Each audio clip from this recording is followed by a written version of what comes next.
Hi, I'm Pam Ragland. I'm a single mom of 2 kids. I've got a daughter with ADD and a son with autism, and I've become an accidental innovator in the field of autism. And I want to help you learn how to identify the signs and symptoms, or if you already know a child that's got autism or ADD, to learn what to do to help them more. So that's what this is all about.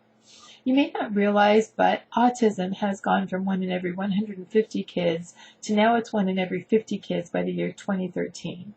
And ADD is now 1 in every 5 boys in high school. So this is really an epidemic. And part of what is making this epidemic worse is that these kids are not getting identified early. So let me tell you a little bit about my story and how we learned that my son was autistic.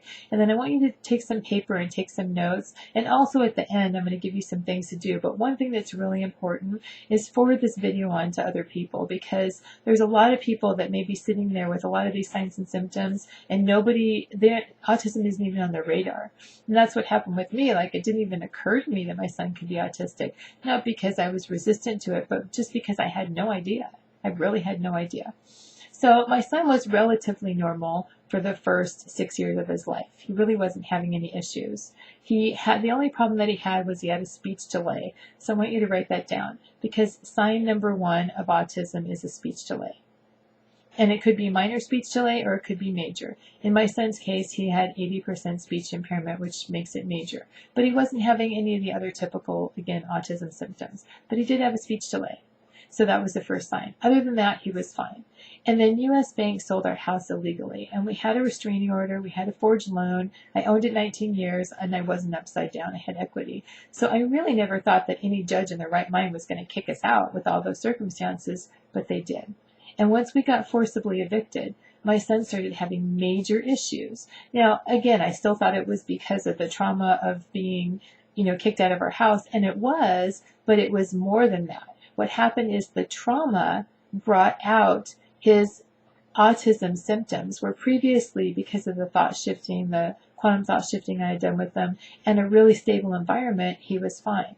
But a lot of these symptoms are things that are, they're symptoms that are in response to stress. So it might be other stresses, so write this down. Another thing that can bring some of these things on can be major stresses like divorce, moving, changing schools, death of a loved one, any of those major traumas that can happen. It could even be the death of a pet that change their world, and they rock their world so much that all of a sudden they don't know how to cope.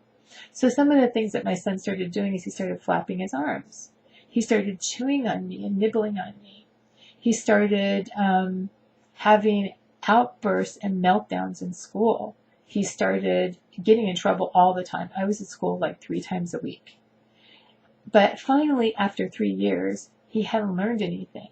And that was the thing that made them finally evaluate him and identify that he was autistic. But even when they did, they said, you know what, we think he's autistic, but he's not like any other autistic kid that we've ever seen. And we had the head of the district, who was the expert in autism, saying this. And I knew in that moment that my quantum thought shifting process had helped him be relatively normal. So I went back and I made a couple changes to my process, and he went from not reading to reading in 2 months, which was great. And, I want to say that he has gotten like almost entirely caught up in school from being behind for 3 years. So that's really good news. But he was still having trouble self-soothing and things like that. So some of the other things that may happen, some of the other signs that you want to look for are kids that are obsessive over things. They might look at, let's say, a toy or Legos or airplanes or something, and they obsess about it. They learn everything they can about that, and they obsess about it. They may have learning difficulties. Some of them don't. They may have speech difficulties. But definitely speech difficulty with behavior issues is a red flag. And now here's what happens if we don't identify the kids. Then, just like my son, they get labeled as a bully. They get in trouble all the time at school. They start to think that there's something wrong with them. We as parents get frustrated. Sometimes we even resort to medicating them. But I can tell you, I've written a book about addictions. Half of the kids that go on ADD medicine end up becoming some type of an addict later on. So we don't want to medicate the kids. What we want to do is find solutions to help them learn the skills so that they can go forward and have a happy and productive life. And part of that involves identifying them early and getting them the skills, and also insisting that our schools do the right thing. Another thing that we did was my son and I worked together and we created a CD and a video that to help him learn how to self-soothe. It helps with self-esteem. It helps with him learning how to be calm. And we put that together. He tested it out. He gave me some feedback. He told me that I had to slow down in some of the areas, but it's something that kids play at night, and then they learn these skills so that during the day they can actually start to learn to do something about some of their meltdowns on their own. They feel better about themselves. They realize that they have a purpose here, and they sleep better. So we put that together. If you want to find out more about that, then take a look at the link below. I hope that you're going to pass this on to some of your friends, because your friends, your loved ones, your family, pass it on to as many people as you can. Because you know what, I know from experience, sometimes even if you identify it and you tell somebody, they may not want to hear it.